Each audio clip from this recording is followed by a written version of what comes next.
الحمدللہ وحدہ لا شریک لہ والصلاة والسلام علی من لا نبی بعدہ وعلی آلہ واصحابہ الذین اوفوا وعدہ اما بعد۔ صحابہ کرام رضوان اللہ تعالی علیہم اجمعین اس امت کی سب سے عظیم ہستیاں ہیں۔ اللہ رب العزت نے ان کو اپنے حبیب صلی اللہ علیہ وسلم کی مصاحبت کے لیے چنا۔ اس بارے میں قرآن مجید اور احادیث میں بکثرت حضرات صحابہ کرام کے فضائل بیان ہوئے ہیں۔ ان میں سے چند ایک کا تذکرہ آج آپ کی خدمت میں پیش کیا جائے گا۔ قرآن مجید میں آتا ہے کہ ثم اورثنا الکتاب الذین اصطفینا من عبادنا، کہ ہم نے کتاب کے لیے وارث اپنے بندوں میں سے چنا۔ گویا کہ اللہ رب العزت نے کتاب کا وارث جن لوگوں کو چنا وہ خود اللہ کے منتخب کیے ہوئے بندے تھے، اور حضور نبی کریم صلی اللہ علیہ وسلم نے جن حضرات کو یہ کتاب سپرد کی، جن کو یہ کتاب قرآن مجید لکھنے کا حکم دیا، جن کے ذریعے سے یہ قرآن مجید چار دانگ عالم میں پھیلا، اس کی تبلیغ ہوئی، اس کی نشر و اشاعت ہوئی،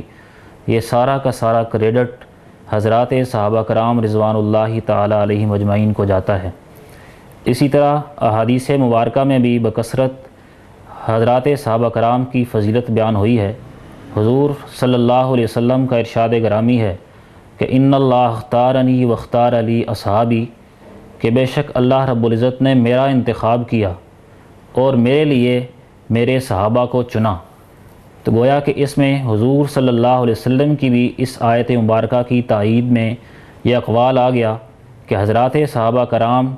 خود سے نہیں بلکہ اللہ کی طرف سے منتخب کیے ہوئے اللہ کے خاص بندے ہیں۔ اسی طرح دوسری آیات مبارکہ میں بھی حضرات صحابہ کرام کی فضیلت بیان کی گئی ہے۔ ایک اور جگہ پر ارشاد گرامی ہے کہ لا تجد قوما یؤمنون باللہ والیوم الآخر، کہ آپ کوئی ایسی قوم نہیں پائیں گے جو اللہ پر ایمان رکھتی ہو اور پھر آخرت کے دن پر بھی ایمان رکھتی ہو، کہ یوادون من حاد اللہ ورسولہ، کہ وہ اللہ اور اس کے رسول کے دشمنوں سے پیار کرنے لگیں، وہ اللہ اور اس کے رسول کے دشمنوں کو کے ساتھ محبت رکھیں اور ان کو اپنا بنا لیں۔ ایسا نہیں ہوا۔ اور وَلَوْ كَانُوا آبَاءَهُمْ، چاہے وہ ان کے اللہ اور اس کے رسول کے دشمنوں میں ان کے اپنے والدین آ جائیں، ان کے اپنے آباء و اجداد ہوں، یا ان کی اپنی اولاد ہو، یا ان کے اپنے بھائی ہوں، یا ان کا اپنا خاندان عزیز و اقارب والے ہی کیوں نہ ہوں، لیکن وہ ان کو بھی اپنا محبوب اور اپنا دوست نہیں بناتے،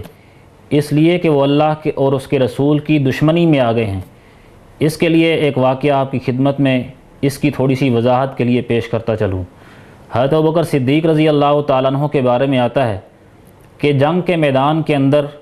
ایک دفعہ ان کے اوپر جو ان کے بیٹے حضرت عبد الرحمن رضی اللہ تعالیٰ عنہ تھے، جو ابھی تک اسلام نہیں لائے تھے، ان کے سامنے حضرت ابوبکر صدیق رضی اللہ عنہ آ گئے۔ قریب تھا کہ ان کی تلوار چلتی اور حضرت ابوبکر صدیق رضی اللہ تعالیٰ عنہ شہید ہو جاتے، لیکن انہوں نے اپنی تلوار کو ہٹا لیا کہ ان کے والد ہیں۔ جب وہ بعد میں اسلام لے کر آئے تو انہوں نے حضرت ابوبکر صدیق رضی اللہ عنہ سے عرض کیا کہ جنگ کے میدان میں ایک ایسا مرحلہ آیا کہ آپ بالکل میری تلوار کے نیچے آ گئے تھے،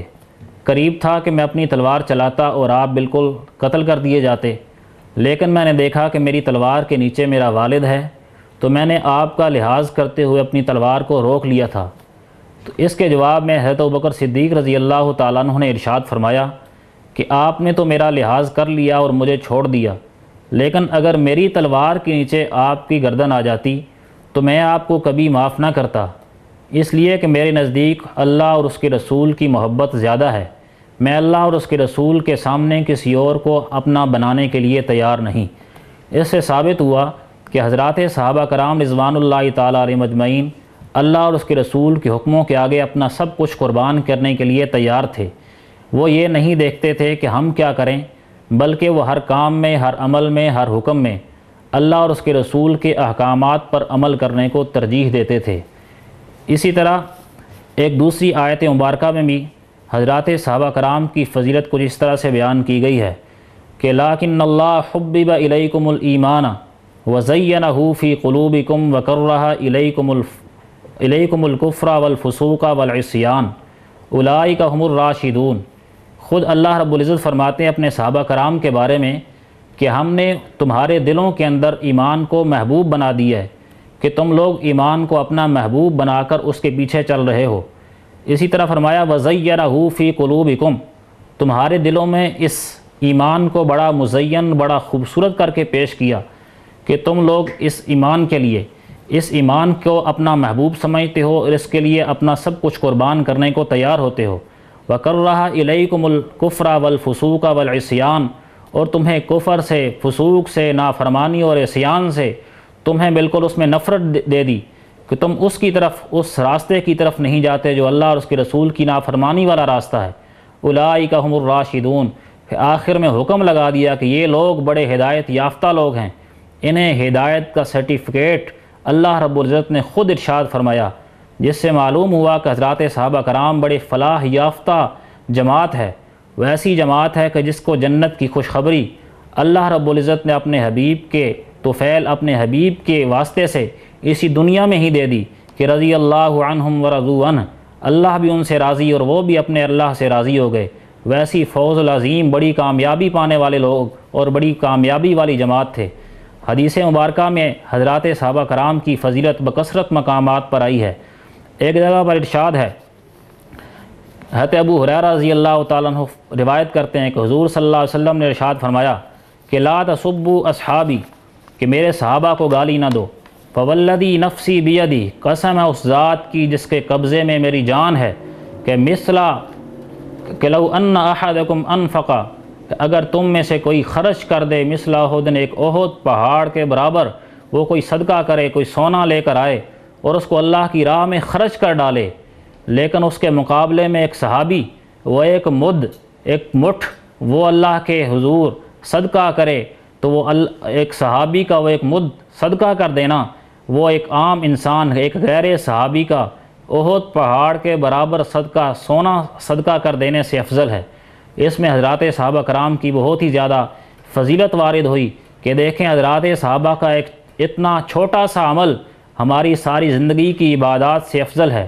حضرت سعید بن زید رضی اللہ تعالیٰ عنہ فرماتے ہیں کہ حضرات صحابہ کرام وہ جماعت ہے، اگر آپ نے کسی کا راستہ چننا ہے تو ان لوگوں کا راستہ چنو جو گزر چکے ہیں، اور وہ حضرات صحابہ کرام ہیں۔ اس لیے ان کا راستہ چنو کہ ان کے قلوب پاک تھے، ان کے علوم گہرے تھے، وہ اللہ اور اس کے رسول کے راستے پر چلنے والے اور صحیح طور پر رہنمائی کرنے والے تھے۔ اس لیے ہمیں بھی آج ان آیات سے اور اس کی آج کی گفتگو کا مقصد بھی یہی ہے کہ ہم دیکھیں کہ صحیح ہدایت یافتہ، صحیح راستے پر چلنے والی جو جماعت ہے، ہم اپنے کاموں کے اندر اس جماعت کی اقتداء کریں، اس جماعت کی اتباع اور پیروی کریں۔ جب ہم ان کے پیچھے چلیں گے تو یہی ہوگا کہ ہماری دنیا بھی کامیاب ہو جائے گی، ہماری آخرت والی زندگی بھی کامیاب ہوگی، لیکن اس کے لیے ہمیں صحیح راستے کا رخ متعین کرنا ہوگا، اور وہ رخ ہمیں دے چکے ہیں حضرات صحابہ کرام اپنی زندگیوں کے اعمال سے، اپنی زندگیوں کے احکام سے، کہ انہوں نے اپنے تمام وہ کام جو اللہ اور اس کے رسول کی طرف سے انہیں ملے، انہوں نے ان تمام احکامات پر عمل کر کے ہمیں بتایا کہ ہم نے کس طرح سے عمل کرنا ہے۔